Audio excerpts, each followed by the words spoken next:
What's going on, everybody? It's the Ghost from the Ghost Corporation here today, and today I'm coming at you with an updated post ban October 2019 ban list Sky Striker deck profile. So the only thing that got hit for Striker on the ban list was, in fact, Widow Anchor, which is kind of surprising, but not too surprising because I don't think Konami wanted to hit its consistency. I think they really just wanted to power it down a little bit, or a lot bit now. So while this deck is no longer as powerful as it once was, it still is definitely playable. I'd say it still holds top 10 affirmatively. As for top 5, we have to see a little bit more because the only event that has gone on since the new ban list has dropped that also used the new ban list was the Pro Play Games tour in Columbus, Ohio. And as for that, Subterra Guru won the event, and Mech Knight got second place. So I don't know if we have a definitive meta again. We pretty much know Thunder Dragons untouched, so it should be probably number one. And also, like, Pure Arcus is still okay. Okay is an understatement, but and Lunalight Orcus is still around because they could do stuff without Mermaid. And I think, like, solid, but we're not doing a top 5 video today. We're going to give you an update on Sky Striker. So without further ado, here we go. Okay, so for the main deck, most of it stays pretty much the same. There's only a few alterations. I play 44 cards. There are 4 extra cards that I play that I believe no other striker player will play, and you do not necessarily have to play these cards. I play them because this is just how I feel I want my deck to run. So without further ado, let's get started. All right. So we have 3 Ray. You got to play Ray. It is Ray's Bay. There you go. They announced a new Sky Striker card, Sky Striker monster too, Rose or Rose, whichever. And I think when it comes out, I'll play that at 2, which is kind of funny because it's basically going to replace Widow Anchor for me. So when that card officially drops, then we'll update the list again. But until then, this is the list. On to the spells. 3 engage. Engage didn't get hit, so you still play it at 3. It's Pot of Greed with a search instead of one of your draws. We can only play the one Widow Anchor now. So sad, but it's whatever. You get over it pretty quickly. 3 area 0. It's another way to extend. Technically speaking, this is not a combo deck, but it does have combos within the deck.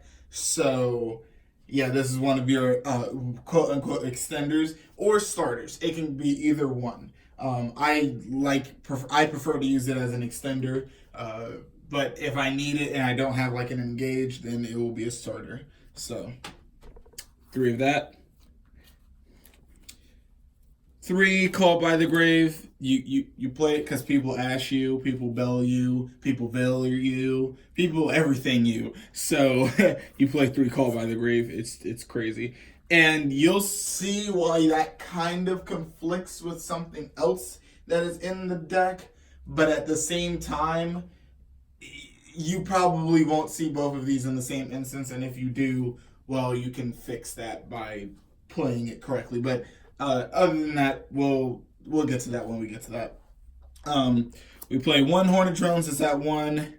1 multi-roll, it's at 1. That's unfortunate that they're both at 1. I'd still play this at no more than, I'd say probably no more than 2, if it were at 2, or if it were at 3, I should say. And then definitely play that at 3 if it were at 3, but it's not coming back to 3, so we don't have to worry about that. 2 Shark Cannon, that was pretty standard anyways. I think a couple people were like, oh yeah, now we can play 3 Shark Cannon.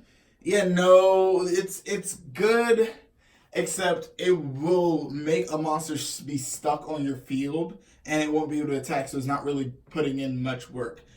Or you can just banish a monster, but a lot of the things are just like, okay, banish a monster, I don't care. Chain monster effect now. Okay. Yeah, so it's called by the grave in certain situations, but other than that, eh. And that was another card that conflicts with something, but not necessarily. Two Hercules base now. So a lot of people are going to clown me for this, and I understand. I understand. It's annoying. I had to put in two. I've been wanting to try out two for a while now, but now that there's one Widow Anchor, I really want to play two because what happens is you'll end up having used your Hercules base on something like your Kagare and other stuff that you need. More than likely a multi-roll or whatever because you had they always have to pop multi-roll. Usually they try to banish it, but yeah, they always can get rid of multi-roll. So by the time you need it for like late game, you've already used it. And it's not a bad card. It just is not as good as the other striker cards, and it requires a lot more work. But if it goes off, and it's easy to make it go off in this deck, you plus extremely hard. Because not only that, you can equip it to your opponent's monster and make sure their opponent's monster can't attack you directly. And if that's their only monster and they don't have a way to get rid of that one monster, it's like Mystic Mind, except they can use effects. There you go. Then we play two Jamming Waves. I was playing this pre-ban list. Jamming Waves is just broken, in my opinion. It's you target your own set card, which could be like a Hercules base if need be, or it could be a Metal Foes Fusion, and then you plus. Not only that, then you can just non-targeting destroy a monster on your opponent's field. So if they're going to respond, they have to respond to you targeting your set card. They cannot respond to you destroying their monster. I mean, they can after the monster is destroyed, but they won't be able to respond in between the card effects. So yeah, I play this at 2. It's crazy. And there's a lot of back row decks coming up now, like True Draco, and if you have that in hand before you do anything, it's perfectly okay. Get rid of that set card. They'll probably chain it, but whatever. You'll force it out early. There you go. Ultra Guy, same idea. It's easy way to get rid of stuff. Just be careful against some people who play Grand Maju and decide, yeah, we want to play Waking the Dragon. Be careful with that.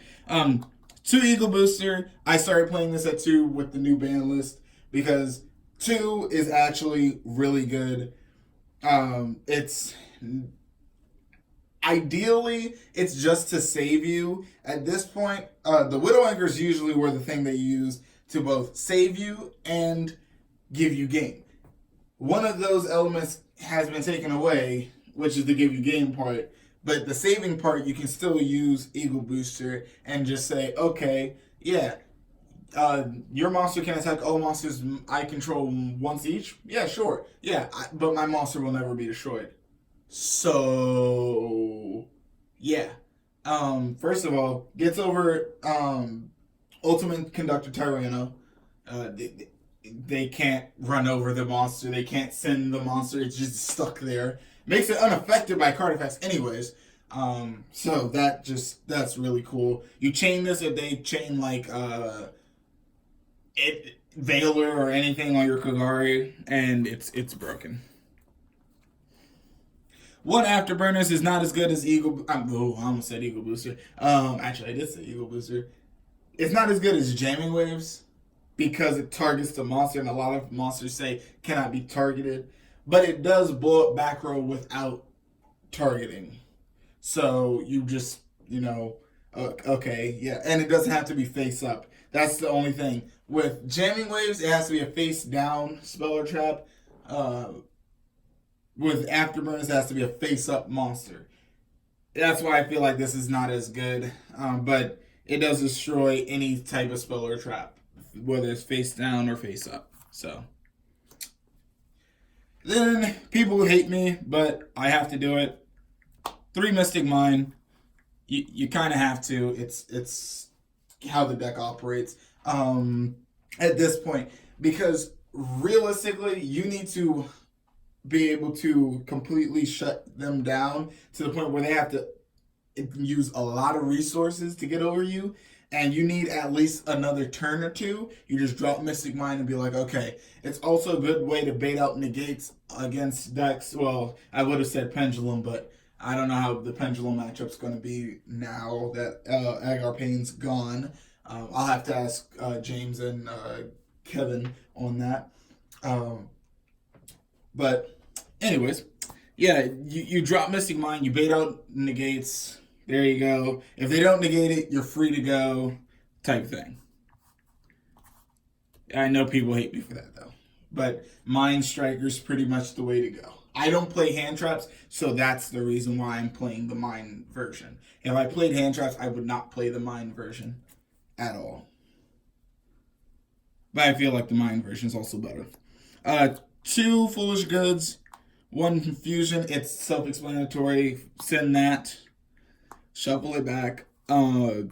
I sometimes have forgotten that this has been engraved, and it's funny because I'm like, I just need one more draw. Oh yeah, Mofos Fusion, yay! It's bad drawing into Foolish Burial Goods having already used Mofos Fusion. It's really bad. So you always kind of really want to save it for the last thing that you do. Also, it helps you not deck out, kind of, not really, but slightly. At 2 MST, I dropped MST to 2. Kind of with the jamming waves thing. Now I in deck I already have now 5 ways to get rid of back row. If someone has that much back row that I actually care about, that I just can't get over, then that just sucks for that game. Side deck kind of fixes that, but that just sucks. So yeah, 2 MST because MST negates field spells. And continuous spells. One limit removal is the way to get over the BLS link. Everyone's like, oh, make BLS links. Striker has to use resources. It depends. Realistically, if you have like a Shizuku on board and you just go, okay, set that limit removal. Literally, Shizuku and limit removal make it so that their thing dies. And it's so funny. Same thing with Kagari, but that's more offensively than defensively. So limit removal can be used either way. Only thing is you want to kind of use it during your turn so you can link off into something else. Or have Eagle Booster and just go, okay, yeah, now it's good. After the fact, so the card doesn't die. Then we have 1 Monster Reborn, 1 Rhoda, and 1 Terraforming. Monster Reborn's good because sometimes you can just reborn a Kagari. It's kind of funny. Or whatever they have engraved and attack for game. It's really funny top decking that late game. Rhoda searches Ray, and Terraforming searches Field Spell. So if you see these 2 cards in hand and they don't have Ash, you're fine. You don't necessarily lose, depending on what you get off of the Area Zero. These are my 4 kind of personal options that you don't necessarily have to agree with. I don't mind. I don't necessarily care either way. 1 Day of Peace. James will tell you this card is funny. It does wreck people in time because all you really need is to go into Kaina or the next choice that I'll let you know about. And then gain 100. Activate 1 Day of Peace. There's no possible way they can do enough damage. There's just no way. They lose. I used this card before the new time rules were in, which was, I believe, pre-Striker anyway, so it didn't really matter. And I'm continuing to use this card. It's also a draw, so if you are going first, you might as well use it. If you don't want your opponent to know what you're playing, use it, because this deck likes going second now because it's more break your board than anything. Then last spell card, 3 Spell Absorption. I don't know why people weren't playing this before. I mean, I do know why. It's because it's not that good realistically. I think it's good. I think it's great. Prior to this ban list, or if this ban list didn't hit Striker at all, we know what would have happened. Striker would have been literally everywhere, as it already has been. And it's funny to go ahead and say spell absorption against Striker, because no matter who's going, you're gaining life and you win because Striker can never put out that much damage in one turn. Or really in several turns if they're using all those resources. So 3 spell absorption, you can use it yourself. You can force your opponent, especially against Pendulum. It's kind of funny. Yeah, so 3 spell absorption. Easy side outs, by the way. So that's something there. We have 5 cards left, and these are the traps. 1 Metaverse, because realistically, you see that opening hand. You kind of just go set some other stuff, do some kind of interesting stuff, do standard Striker stuff pretty much. And then if they just attempt to pop this, you just go, okay, Metaverse. Same thing if they have Twin for the mine, and then they're trying to push for a game. You just go, they enter battle phase, you go Metaverse, and there you go. Then 2 Imperial Iron Wall. So I'm not playing 3 because 3 is kind of stupid now. But 2 is really good. 2 makes sense because it just allows multi-roll to recycle over and over and over and over and over and over and over and never banish your cards. So that's how you avoid banishing that 1 Widow Anchor. So that's how. And also, it beats Thunder and it beats Pure Orcust. And yeah, that's pretty much and Luna Light Orcust, any Orcust variant that is still running around. So that's why you play 2 Imperial Iron Wall. It helps you. It also can hurt your opponent. I'd only ever side out like 1 at a time, but never both. Also, they can't evenly match you when you have Imperial Iron Wall, which is great because you don't like that. They go evenly match, you go Imperial Iron Wall. You go like, oh, thank goodness. Oh. Last but not least, 2. There can be only ones. It's standard. You play 3, but I play 2 just because I don't want to play 45 cards. Yeah, I know I'm playing 44 and I'm complaining about playing 45. Yeah.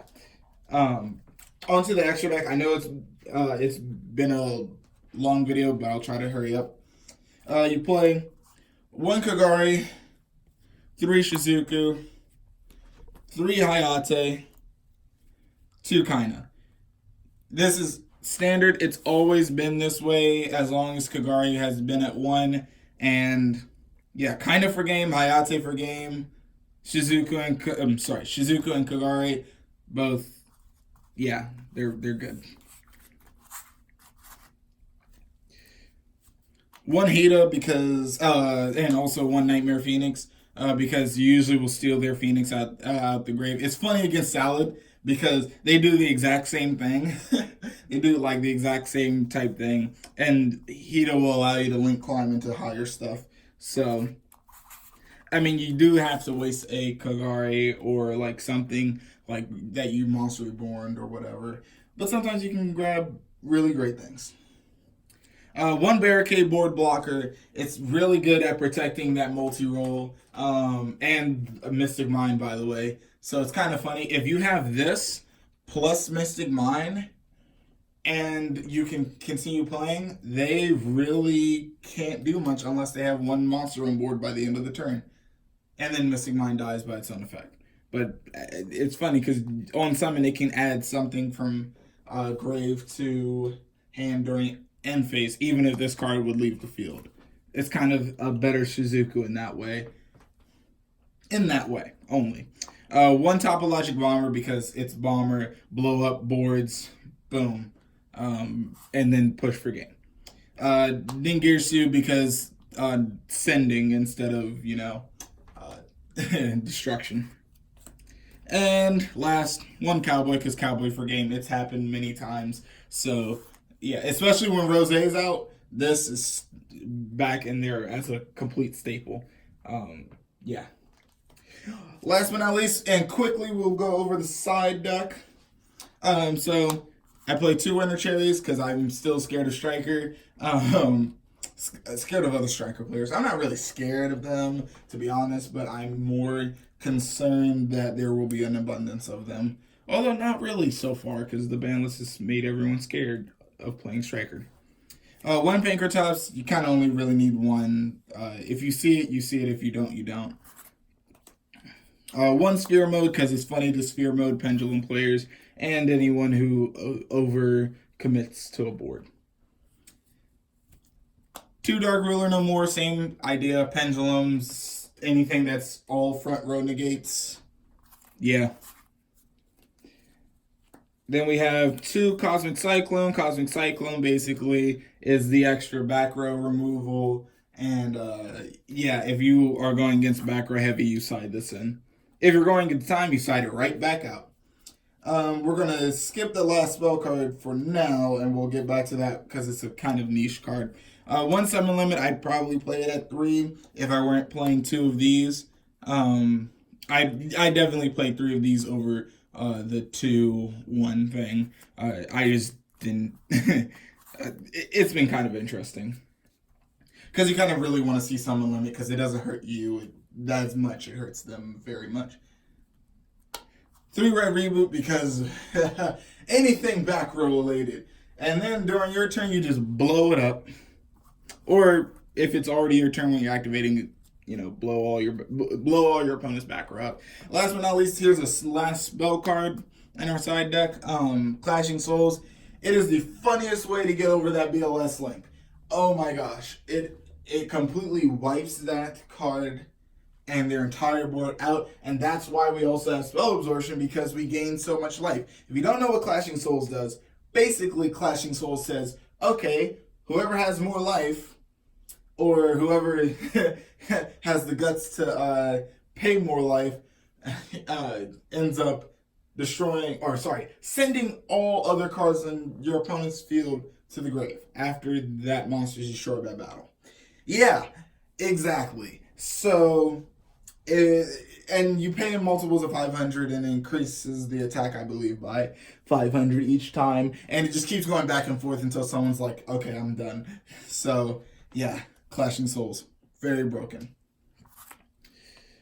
Alright everyone, thank you for watching. If you like this video, go ahead and smash that like button, and considering hitting that subscribe button and tapping the notification bell so you never miss a new video.